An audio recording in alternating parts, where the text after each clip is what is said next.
And ఇప్పుడు మీరు ఇందాక ఇంటర్వ్యూలో ఒక మాట అన్నారు సార్, సక్సెస్ల గురించి ఎక్కువ మాట్లాడుకుంటాము, సక్సెస్ కాని సినిమాల గురించి తక్కువ మాట్లాడుకుంటామని. ఇప్పుడు మన ఇంటర్వ్యూలో సెగ్మెంట్ వచ్చేసి ఆ సక్సెస్ మూవీస్ గురించే. నువ్వే కావాలి దగ్గర నుంచి స్టార్ట్ చేస్తాను సార్ నేను. నువ్వే కావాలి ఒక రీమేక్ మూవీ, మీరు కథ చూశారు, మీరు సినిమా చూసుకున్నారు, మీకు కథ నచ్చింది. అక్కడి నుంచి ఆ సినిమా ప్రయాణం ఎలా మొదలైంది, ఎవరెవరు ఎలా వచ్చి చేరారు, నాకు కాస్త డీటెయిల్గా కావాలి సార్. నువ్వే కావాలి అనేది దాంట్లో పాయింట్ నచ్చిందండి, స్నేహానికి ప్రేమకి ఉన్న డిస్టింక్షన్. సో అది చూసిన తర్వాత నాకు ఇమీడియట్గా దీనికి న్యాయం చేయగలిగిన వ్యక్తి విజయ్ భాస్కర్ అనిపించింది. అసలు వేరే ఎవరు మైండ్లో లేరు నాకు.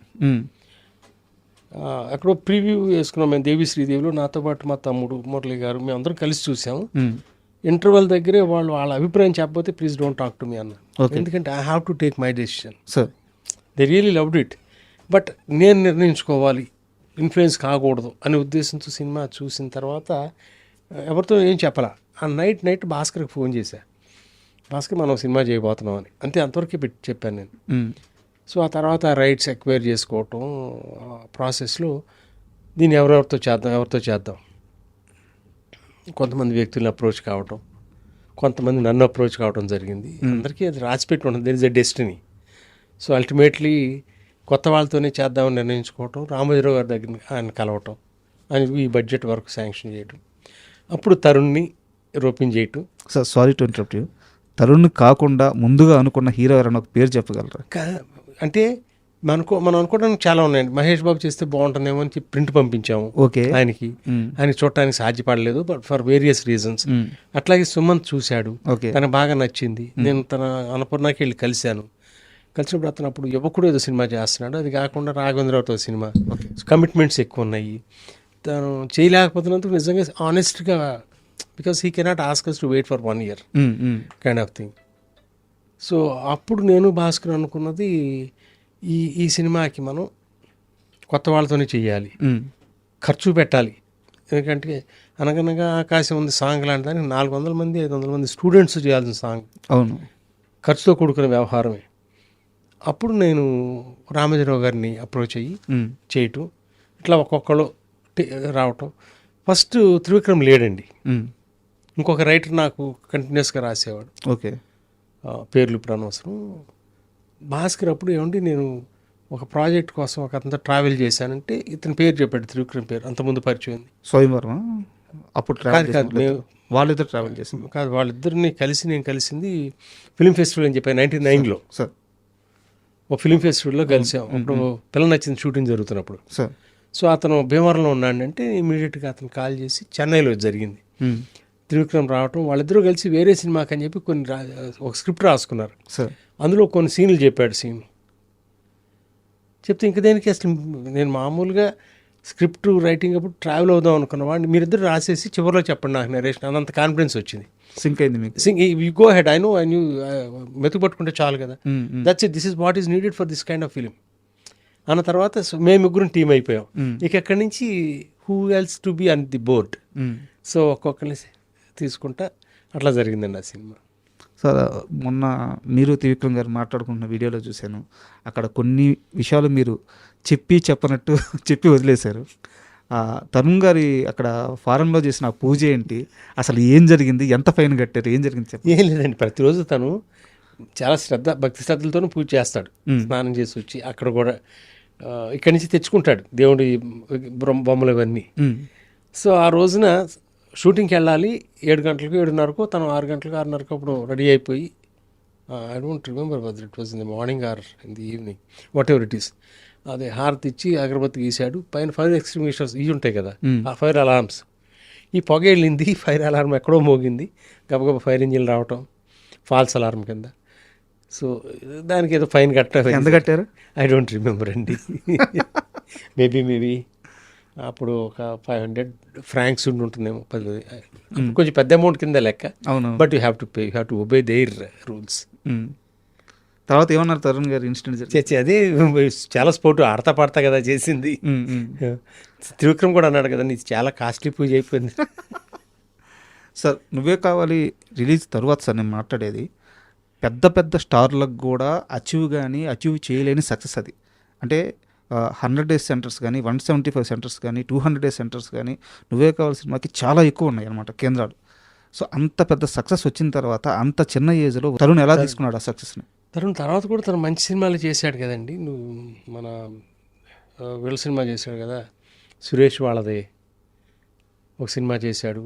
I think did reasonable well. తర్వాత బహుశా స్క్రిప్ట్ సెలక్షన్లో పొరపాట్లు జరిగి ఉంటాయి, అందుకనే తన గ్రోత్ ఇంకా పైకి వెళ్ళకోకుండా జరిగి ఉంటుందండి. It's always important your script selection. మన చేతుల్లో ఏముండదంట, you have a destiny, that's where he has heard. Sir ఎంత కాదనుకున్న తరుణ్ మీరు తీసుకొచ్చిన హీరో, మీ చేతుల మీదుగా వచ్చిన హీరో. యాక్చువల్గా ఆయన ఏ స్థానంలో ఉంటాడు, ఏ రేంజ్కి వెళ్తాడో అందరూ ఆల్రెడీ ఒక క్యాలిక్యులేషన్ వేశారు. బట్ బ్యాడ్ లక్ అది జరగలేదు. ఎప్పుడైనా మీరు ఆయన కలిసినప్పుడు మాట్లాడతారా తరుణ్ ఇలా అయింది? అంటే 3 సినిమాలు చేసాం ఆల్మోస్ట్. నువ్వే కావాలి, తర్వాత నువ్వే నువ్వే అలా చెప్పను 3 సినిమాలు చేసాం.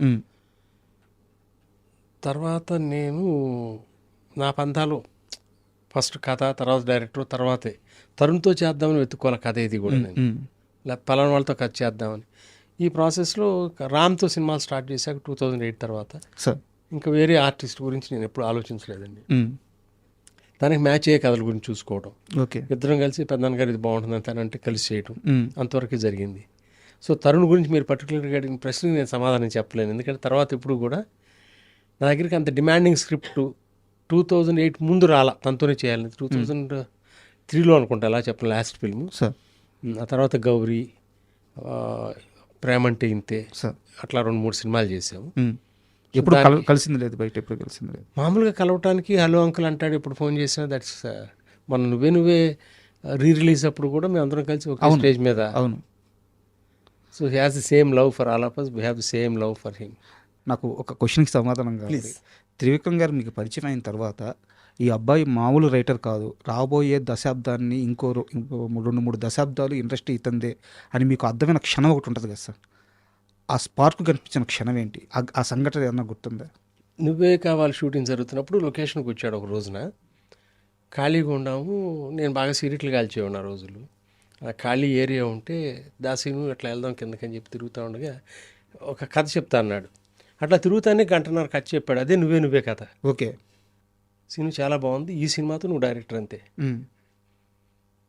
సో అంతేనండి, ఇంకా తనకి ఎంత భవిష్యత్తు ఉంటుంది ఏదనేది నువ్వే కావాలి స్క్రిప్ట్ చదువుతున్నప్పుడే ఫర్ ఎవర్.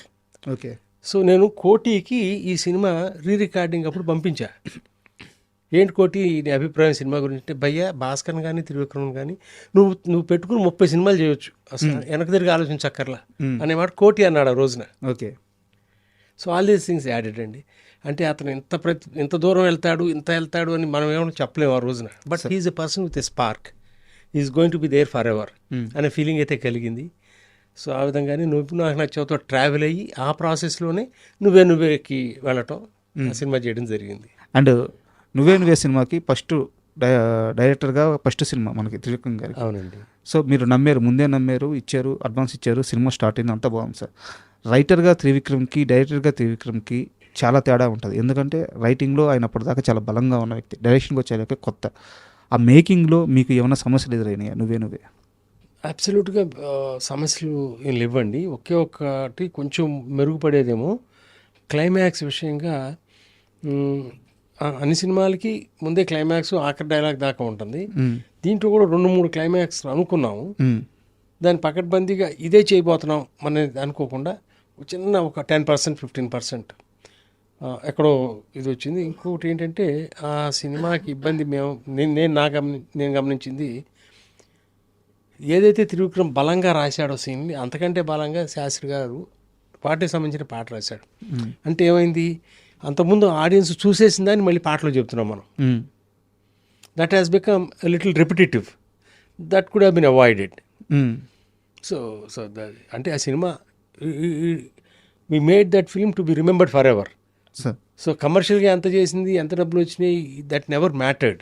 వాళ్ళు నువ్వు నచ్చావు కూడా అంత డబ్బులు తెచ్చింది ఊరిని just for my life to settle down, అదే రిఫరెన్స్ ఇచ్చానండి. సో నువ్వే కూడా ఇప్పటికీ ఒక మంచి సినిమాగానే గుర్తుండిపోతుంది. మేబీ దాంతోపాటు రిలీజ్ అయిన ఇడియట్ అనే సినిమా రిలీజ్ అయింది, మేబీ సిమిలర్ పాయింట్. అది కమర్షియల్గా ఎక్కువ చేసిందండి. ఎందుకంటే the way it was present concept at బైపూరి was to make all the audience go for it.